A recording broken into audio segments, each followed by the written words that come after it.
क्या हर कन्या को विवाह करना आवश्यक है? आपका मन नहीं है? जी नहीं। क्यों?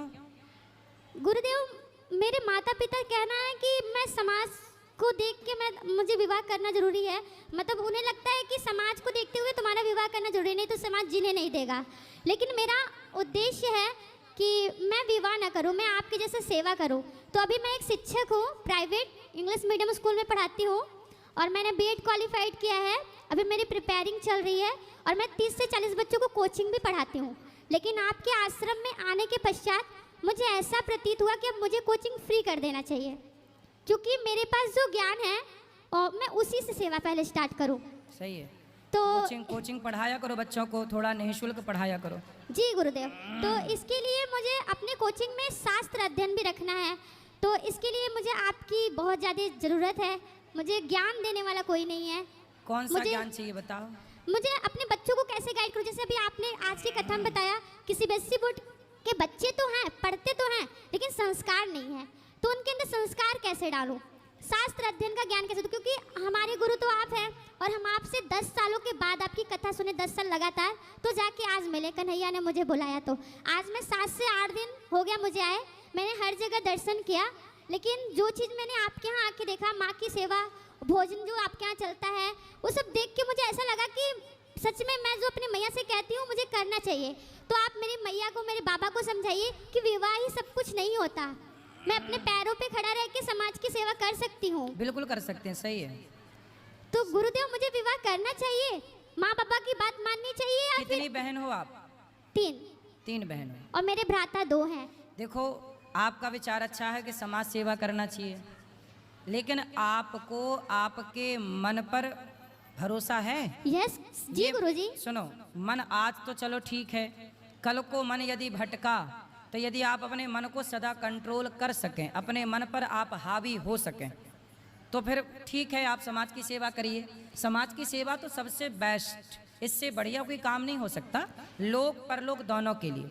तो गुरुजी, आपके यहाँ गुरुकुल है, तो आपने गुरुकुल में कन्याओं का स्थान क्यों नहीं दिया? इसलिए तो आज ही कथा में बोले कि हम एक विद्यालय बना रहे हैं जहाँ बेटियाँ भी पढ़ेंगी और बेटे भी पढ़ेंगे, और आप साथ जुड़े रहना, तो आपको ही वहाँ पढ़ाने के लिए हम नियुक्त करेंगे कि आप पढ़ाना, ठीक है? तब तक और आप अपना अध्ययन मजबूत करो। तो गुरुदेव, अभी मतलब कि मुझे क्या करना चाहिए, क्योंकि माँ बाबा बहुत ही जोरों से अपने बच्चों को कोचिंग के दौरान कथा में जो हम अच्छी अच्छी बातें बताते हैं, आप थोड़ा भगवत गीता पढ़ना स्टार्ट करो। गुरुजी, हम भगवत गीता भी पढ़ते हैं, फिर वही अच्छी अच्छी बातें अपने बच्चों को बताओ। तो शिक्षा के साथ संस्कार तब बनेगा जब आप बच्चों को भारतीय प्राचीन भारत के विषय में बताओगे कि हमारे भारत में क्या था। धर्म सबसे पहली आवश्यकता है। बच्चों को ये पढ़ाया जाए कि बेटा धर्म किसे कहते हैं। यदि 2 चीज़ें पढ़ाई गई कि धर्म किसे कहते हैं और अधर्म किसे कहते हैं, आज बच्चों को पूछा जाए, यहाँ बैठे लोगों से पूछा जाए कि बताओ धर्म किसे कहते हैं और अधर्म किसे कहते हैं, बहुत सारे लोगों को पता ही नहीं कि धर्म क्या है और अधर्म क्या है। हम ये 2 चीज़ें यदि बता पाएँ बच्चों को कि धर्म क्या है, दया को धर्म कहते हैं, सत्य को धर्म कहते हैं, परोपकार परहित सरिस धर्म नहीं भाई, इसे धर्म कहते हैं। धर्म की बहुत गूढ़ बातें हैं। धर्म किसे कहते हैं? जैसे आप और मेरे बीच में कौन है? मेरे और आपके बीच में कौन है? गुरु और शिष्य का संबंध है। मेरे और आपके बीच में है धर्म। धर्म ही तो कहता है कि आप मेरे शिष्य हैं और मैं आपका गुरु हूँ। वरना यदि लड़की को देख कर के कोई लड़का गलत दृष्टि रखे या लड़की गलत दृष्टि रखे, तो गलत दृष्टि भी तो रखी जा सकती है।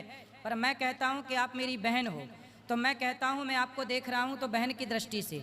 ये कौन करवा रहा है मेरे से ये काम? मेरे भीतर का धर्म।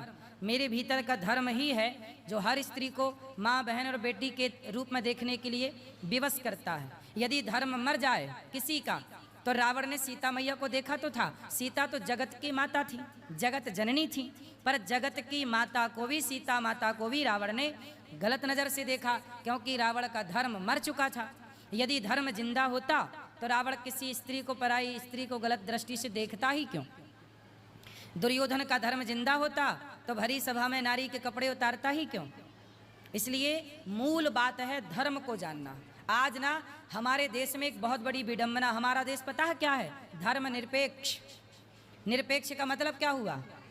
जीरो नहीं, सभी धर्मों को मानने वाला नहीं। निरपेक्ष का मतलब होता है सापेक्ष, और सापेक्ष का उल्टा निरपेक्ष।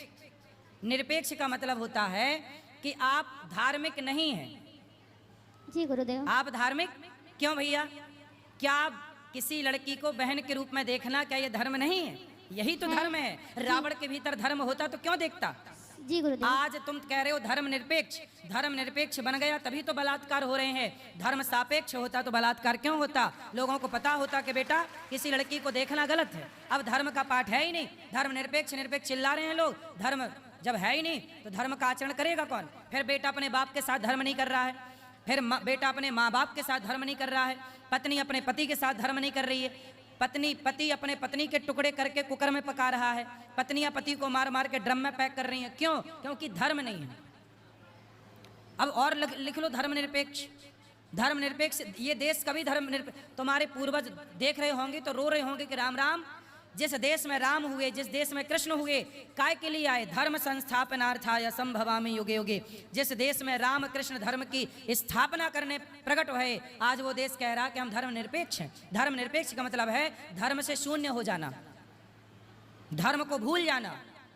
पर्याय समझो ना आप, उल्टा दिन का उल्टा रात। धर्म सापेक्ष, धर्म सापेक्ष का मतलब है धर्मयुक्त। अब जैसे धर्मयुक्त मैं, आप धर्मयुक्त हैं, और धर्मयुक्त का उल्टा क्या हुआ? धर्म निरपेक्ष। उल्टा मतलब धर्म है और धर्म नहीं है। दिन का उल्टा रात, ऐसे सापेक्ष का उल्टा निरपेक्ष, सापेक्ष का उल्टा निरपेक्ष। हाँ, अब इतनी सी बात लोगों को समझ में नहीं आई कि धर्म निरपेक्ष शब्द जोड़ करके कितनी बड़ी हानि कर दी इस देश में। क्यों नहीं है भैया धर्म निरपेक्ष? हम क्यों लिखें? हम तो धर्म सापेक्ष हैं, हमारे अंदर धर्म है, इसलिए ना माताओं की सेवा कर रहे हैं। धर्म निरपेक्ष होते तो कोई किसकी माँ की सेवा क्यों करता? जी गुरुदेव। सोचिए, हमारे देश में इतने पढ़े लिखे लोग हैं लेकिन ऐसी मूर्खतापूर्ण बातें कर रहे हैं, निरपेक्ष शब्द का प्रयोग कर रहे हैं, बोले धर्म निरपेक्ष है। अरे जो लोग कहते हैं ना सभी धर्म, नहीं, निरपेक्ष शब्द का गूगल में जाके अर्थ करिए, निरपेक्ष शब्द के आप अर्थ ढूंढिए क्या है। निरपेक्ष का मतलब क्या होता है? मतलब कुछ भी चल रहा है। किंतु गुरुदेव पुस्तकों में बताया जाता है धर्म निरपेक्ष का मतलब कि हमारे यहाँ किसी धर्मों को नहीं देखा जाता, सबको एक समान देखा जाता है। एक समान तो ठीक है, फिर जिस दृष्टि से पत्नी को देखते हो उसी दृष्टि से एक समान माँ को देख लो। जी ये तो कहो न गधों से कि भाई यदि एक समान ही देखना है तो पत्नी माँ में एक समान दृष्टि हो सकती है? जी नहीं। उत्तर दो। जी नहीं। क्या पत्नी और माँ में एक समान दृष्टि हो सकती है? अरे प्रकृति खुद कहती है कि माँ को अलग तरीके से देखो, पत्नी को अलग तरीके से देखो, बहन को। जब प्रकृति तुम्हें नहीं आदेश कर रही है, तुम कौन होते हो भाई? दाहिना हाथ होता है और बाएं हाथ। तुम्हारे मुंह पे हाथ जाए ना तो धुलते नहीं हो, पर यही हाथ सोच के लिए नीचे जाता है, तो फिर एक साथ व्यवहार करो ना। मुंह पे हाथ लगाओ तो नहीं धुलते, तो सोच के लिए जाता तो काहे धुलते हो बाद में? फिर मत धुलो भाई। व्यवहार आप ही करते हो ना दो तरह का, मुंह पे हाथ लगाते हो नहीं धुलते हो, सोच के लिए हाथ डालते हो तो धुलते हो। क्यों? फिर करो एक समान व्यवहार कि नहीं जी यहाँ पे हाथ नहीं धुला तो वहां भी नहीं धुलेंगे। मतलब गधई की भी हद हो गई है ना। गजब के गधे हैं, छोटे मोटे गधे नहीं हैं, गजब के गधे हैं। गुरुदेव मैया और बाबा को कैसे समझाऊं? आप अभी मस्त पढ़ाई करो, पढ़ाई कराओ, फिर बाद में जब ले आओगे तो हम समझाएंगे माँ बाप को। गुरुदेव एक प्रश्न ये है कि आप कहते हैं कि हर पत्नी को एक ही पति से विवाह अगर हो जाए तो उसी पे रहना चाहिए है? आपने बताया कि अगर हमारा विवाह किसी से हो जाता है तो पति कैसा भी हो उसी को ही समझना चाहिए, लेकिन अगर पति चरित्रवान ना हो तो क्या करना चाहिए? क्या उस पत्नी को उस पति के साथ रहना चाहिए? देखो पति चरित्रवान ही हो, चरित्रहीन पति है तो उसे सत्संग के द्वारा, कथा के द्वारा, यदि कोई भटक गया, स्त्री ही भटक गई या पुरुष ही भटक गया, तो देखो जैसे रोग हो जाने पर रोग का इलाज होता है, ऐसे व्यक्ति यदि बिगड़ गया, भटक गया, तो उसे सही रास्ते पे लाया जा सकता है। किंतु वो रोगी हो गया किया जाए कि लाया जाए। किंतु वो रोगी हो गया है तो रोगी हो गया तो ऐसे का त्याग करना ही धर्म है। तो उस लड़की को दूसरा विवाह करना चाहिए? नहीं, दूसरा विवाह नहीं, भगवत चिंतन में रहना चाहिए। मीराबाई ने भगवान को अपना माना। जैसे कि आज उसका विवाह हुआ, उसके एक हफ्ते बाद उसे सब कुछ पता चला, तो उसे क्या करना चाहिए? तो आपने पति को समझाना चाहिए कि अब हो गया भैया, अब हमारे संग रहो। नहीं तो वो रोगी हो गया है ना, उसके पास जो भी जाएगा उसे भी उसको एड्स हो गया है। अच्छा, उसको एड्स हो गया जी। तो ये पहले चेकअप नहीं कराए? जी नहीं। देखो मैं कथाओं में ये बात बोलता हूँ कि शादी करने के पहले लड़का लड़की का एक चेकअप करा लो, मेडिकल टेस्ट करा लो। अब देखो लड़की का विवाह हो गया, पता चला कि एड्स है, एड्स का कोई रोग इलाज ही नहीं है। अब बताओ लड़की की ज़िंदगी वही खराब। इसलिए शादी ब्याह करने के पहले आज के छोरा छोरी लिवन में रहते हैं, इनका एड्स टेस्ट जरूरी है। तो गुरुदेव उस कन्या को क्या करना चाहिए, उसके लिए क्या धर्म होगा? अब उसके लिए धर्म क्या होगा? क्योंकि आप कहते हैं दूसरी विवाह करना पाप है, लेकिन उसका पूरा जीवन ऐसे पड़ा हुआ है। पूरा जीवन और पड़ा उसके है, पर पिता जब भी तक नहीं वो है। देखो ऐसा है कि जब तक विवाह हुआ है तो जब तक वो है तो उसके साथ भले वो संबंध ना बनाए पर पति के भाव से सेवा करे, क्योंकि अब तो हो ही गया। ये तो पहले का डिस्कशन है कि भाई करें ब्याह की ना, अब तो हो गया, तो अब जैसा है आप संबंध ना बना के उसके साथ केवल उसकी सेवा के भाव से रह सकते हैं। उसको घृणा आती है उसको देख के। कौन, पत्नी को? अच्छा, उसे हुआ कैसे? आजकल एड्स ऐसे भी तो हो सकता है ना कि किसी का ब्लड चढ़ गया, धोखे से ब्लड आ गया तो भी हो जाता। जरूरी नहीं है कि वो किसी के साथ संबंध बनाया हो तो ही एड्स हुआ हो। डॉक्टर का कहना है कि बहुत ज़्यादा मतलब इनका रिलेशन शिफ्टिंग हुआ इसलिए। हाँ, तो यही कारण होता है इसका, बीमारी का। तो चलो ऐसे ये सब पहले चेक करना चाहिए।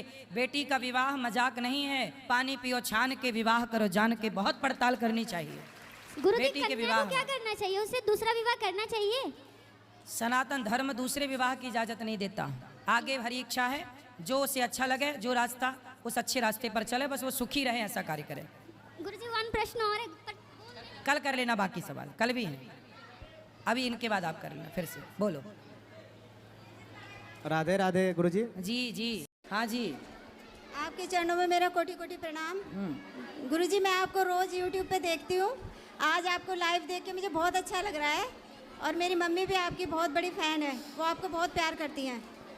गुरुजी, मेरा आपसे ये सवाल है कि हम कब तक किसी की हेल्प कर सकते हैं, मतलब सारी जिंदगी हेल्प करो, कब तक हम किसी की जिम्मेवारी उठा सकते हैं? गुरुजी, राधे राधे। जब तक उठा सकते हो उठाओ। भगवान सबकी जिम्मेदारियां उठाता है, उठाते हैं। हमें कोई भगवान ने काम सौंपा हो तो बड़ी श्रद्धा से करना चाहिए। पर गुरुजी, हमारे घर में बहुत कलेश रहता है। किसकी जिम्मेदारी उठा रहे हैं आप लोग?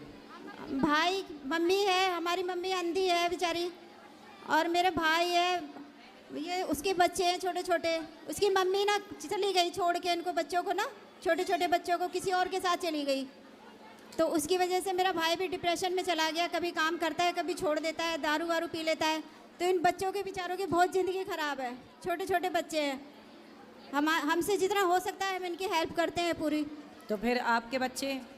ये हमारे भाई के बच्चे हैं। आपके बच्चे कहाँ हैं? मेरे बच्चे हैं गुरुजी, वो भी बड़े हैं, वो तो बड़े बड़े हैं। तो वो फिर इनकी आप घर पे। सेवा करो, इनके साथ रहो, आप प्रेम से इनकी सेवा करो, पढ़ाओ लिखाओ। आपके बारे में बहुत सुना था हमने कि यहाँ पे आप बच्चों को मतलब गुरुकुल में शिक्षा देते हैं। पर आप इन बच्चों को पढ़ाओ, आप जिम्मेदारी पूरी करो और आप इनका ध्यान रखो। गुरुजी, हम ना इन्हीं की बच्चों की वजह से यहाँ पे आए हैं आपके चरण में, तो आप कोई समाधान बताओ हमें। समाधान यही है कि आप बच्चों को अभी छोटे हैं अपने पास रखो। गुरुजी, अभी छोटे हैं इसलिए अपने पास रखो। गुरुजी, हमारे घर में भी बहुत क्लेश होता है इस बात को कि तुम अपने बच्चों को पाल रहे हो, भाई के बच्चों को पाल रहे हो, माँ को रख रहे हो। बहुत ज़्यादा क्लेश होता है, हद से ज़्यादा क्लेश होता है। कोई रख के राजी नहीं है गुरुजी इनको, हम क्या करें बताओ। बहुत परेशान है और बहुत आशा लेके आए हैं आपके पास। तो क्या चाहते हैं आप? हमने अपनी मम्मी को भी रखा हुआ है गुरुजी। 6 महीने मेरी बहन रखती है, 6 महीने मैं रखती हूँ उनको, क्योंकि इनकी गृहस्थी तो पहले ही खराब हो चुकी है, इनकी मम्मी चली गई। चलो भगवान कोई ना कोई रास्ता निकालेंगे, हिम्मत ना हारिए, भगवान आपके साथ हैं। गुरुजी, जय श्रीमन नारायण। आपके जी, चरणों में जी। कोटि कोटि प्रणाम। गुरुजी जय। गुरुजी, राधे राधे। हाँ जी। और ठीक ठाक गुरुजी? अरे कृपा है, मस्त, ठीक भी हूँ ठाक भी हूँ। अच्छा गुरुजी, पता पहले हमारे बाप मातारी जो होते मतलब शादी कर दी थी मेरी छोटे पे। आपकी शादी छोटे पे कर दी? हाँ। किसने कर दी मतलब? मेरे बाप मातारी ने। बाप मातारी ने। छोटे कितनी छोटी थी आप? 14 साल के थे। 14। तो अब क्या समस्या हो गई? समस्या का शुरू से दारू पीते हैं मतलब मेरे घर वाले। तो आपकी शादी जब हुई तब आपके घर वाले कितने बड़े थे? वो 15 साल बड़े थे। 15 साल बड़े थे? हाँ। मतलब जब आप 14 की थी तो वो 28 साल के थे। हाँ। 28 साल के आदमी से 14 साल की लड़की का ब्याह कर दिया? और मेरे पता भैया की शादी नहीं होती, इस वजह से कद्दो मेरे ब्याह मतलब।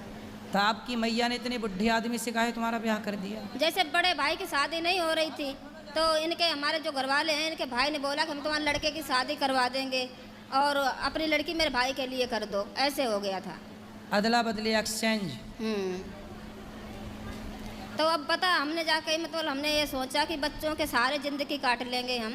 तो अब बच्चे जब बड़े बड़े हो गए थोड़े से तो अब ज़्यादा ही अत्याचार कर रहा, बहुत दारू पी रहा, बहुत ज़्यादा। अब कितने साल के हो गए पति आपके? अब तो और ज़्यादा हो गए होंगे, हम पढ़े लिखे तो हैं नहीं। आप कितने साल की हो गई? मुझे ये भी नहीं पता। शादी के कितने साल हो गए? शादी को भी नहीं पता है कितने साल हो गए। कितने बच्चे हैं? बच्चे हैं 2 बेटे और 3 लड़के घर पे हैं। तो 3 और 2 कितना हुआ? 5। ये याद है? ये गणित आती है? 3 2 5। और बड़ा लड़का जो है बिमलेश नाम है उसका, मतलब उसको समझा दो, तुम्हारी भागवत सुनती रहती है हमेशा, उसको समझाओ। तो आप अपने पति से खुश हैं कि नहीं? नहीं खुश है। नहीं।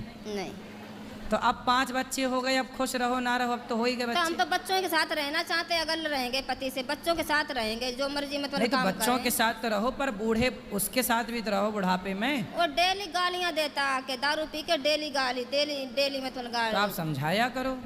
जब समझाते हैं तो और उल्टा चलता है। क्या चलता उल्टा? गालियां देता सीधे बस। और तो आपका क्या मन है, हम क्या सेवा करें आपकी? सेवा क्या गुरुजी, मैंने मतलब गुरु मंत्र ले लिया, जो गुरुजी वो बाबा बाल जी नहीं है हिमाचल के, उनसे ले लिया। तो हमने लड्डू गोपाल भी ले ले। अब ये मंदिर से सामान उठा उठा के फेंकता रहता है। पति? हाँ कि पति 60 साल का तो नहीं हो गया? हाँ। हो गया होगा तो बस सठिया तो नहीं गया? हाँ जी। 60 में सठिया तो नहीं गए, पूछ रहे हैं। पता नहीं मुझे।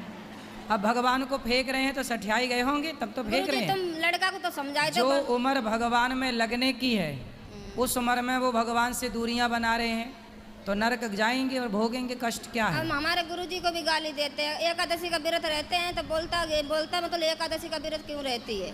तो बोले कौन सा रहे, पूछो उससे, शराबी से। नहीं मानता है। तुम बिमलेश को समझा दो, अभी बोल दो, आपका देखता रहता वीडियो। कहाँ बिमलेश? ऊना हिमाचल में। तो बिमलेश को क्या समझाऊं? बोलना अपनी मम्मी को आप संभालो, मतलब अपनी मम्मी को देखो और बाप की बात ना मानो, ठीक है? तब बिमलेश भैया मतलब ये है कि आप अपनी मैया को संभालो, और पूरा मतलब यही है कि आप संभालो ही संभालो, और मतलब यही है कि संभालते ही रहना, माँ को छोड़ना मत, यही मतलब है पूरा। और सेवा करो अपनी माँ की, मतलब यही है कि आप सेवा करो जी भर के। और मतलब ये है कि आप लेके आओ बिमलेश को। बिमलेश आता रहता, इधर ही रहता, वो जब गुस्सा होता तो इधर ही भाग आता हो तुम्हारे पास। तो उसको बताना, फिर मतलब हम समझाएंगे उसको। हाँ उसको समझाना आप, बड़ा लड़का होता उसका ही सहारा है, जब घर वाले का सहारा नहीं तो बड़े लड़का का सहारा। सही है बिमलेश, संभालो अपनी माँ को और सहारा बनो अपनी माँ का और अपने पिता का और अपने बहन भाइयों का। सेवा राधे करो। राधे गुरुजी। राधे राधे। मतलब अब बिमलेश समझ जाएगा।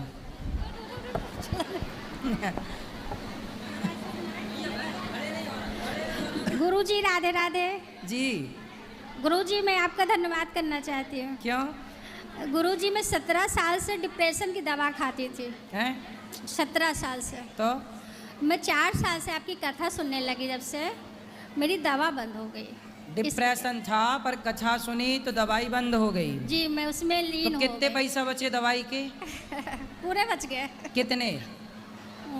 3000 रुपये महीने लगते थे। 3000 रुपया महीना? जी। और 4 साल से बंद हो गई? जी। तो बताओ आपके कितने सारे पैसे बचवा दिया ना भगवान की कथा ने। जी। बढ़िया है, फायदा हुआ। जी बढ़िया है। मैं पूरा मन लगा के आपकी कथा सुनती हूँ, नाम जप में जो भी लगी कथा रहती हूँ। सुनेगा वो कभी डिप्रेशन में जाएगा ही नहीं, वो गया होगा तो वापस आ जाएगा। जी बस यही बोलना था सर जी। राधे राधे। राधे राधे। राधे राधे महाराज जी। जी। मैं महाराष्ट्र से आई हूँ, नागपूर से. मला तुमचं दर्शन घ्यायचं होतं फक्त, आणि दर्शनासाठीच आली इतक्या दुरून. कबड़ू आए? मैं दर्शन की आशा थी तुम्हारी वाली। हाँ, हाँ, इसलिए आई हूँ। अच्छा लगा आपको? बहुत अच्छा लगा। पहली बार आई हूँ और मैं तुम्हारी कथा हर बार सुनती हूँ टीवी पर, हाँ, और मुझे बहुत अच्छा लगता है कथा सुनने पर। अच्छा लगा? हाँ, बहुत। क्या अच्छा लगा? कथा में बहुत अच्छा वृद्धाश्रम का समझता है, खाना फ्री में मिलता है यहाँ पर, सब कुछ अच्छा लगता है। हमारी भाषा समझ में आती है? हाँ, समझती हिंदी पर कम कम। तो कुछ कम, तो फिर कुछ समझ में नहीं आती होगी आपको? नहीं, हिंदी समझते थे, बोल नहीं सकती हिंदी ज़्यादा मैं। अच्छा, समझ सकते हैं, बोल नहीं सकते? बोल नहीं सकते, मराठी ज़्यादा बोलते हैं हम। हाँ, नहीं, मराठी तो अच्छी है। हाँ, मराठी अच्छे बोलते हैं। नुकसान हमारा ज़्यादा है, हम हिंदी ही बोल सकते हैं। हाँ। और कुछ बोल ही नहीं नहीं, सकते। हम ज़्यादा मराठी बोलते हैं, हिंदी कम बोलते हैं। सही है। हाँ, इसलिए हर राज्य के लोगों का फायदा है कि वो अपने राज्य की भाषा भी बोल लेते हैं और हिंदी बोल लेते हैं, लेकिन हिंदी वालों को नुकसान है कि वो केवल हिंदी बोल पाते हैं, दूसरा नहीं बोल पाते। राधे राधे महाराज। राधे राधे।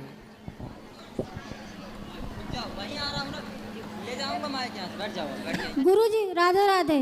जी, आप हमारे परिवार पर कृपा बना रखें। ठीक है। आप मिलने का बहुत इच्छा था, 2 साल से इच्छा पूरा हो गया आज। हो गई इच्छा हाँ, पूरी? पूरा हो गया। अब बताओ क्या सेवा करें आपकी? सब ठीक। खुश रहो। आशीर्वाद आशीर्वाद दे दो।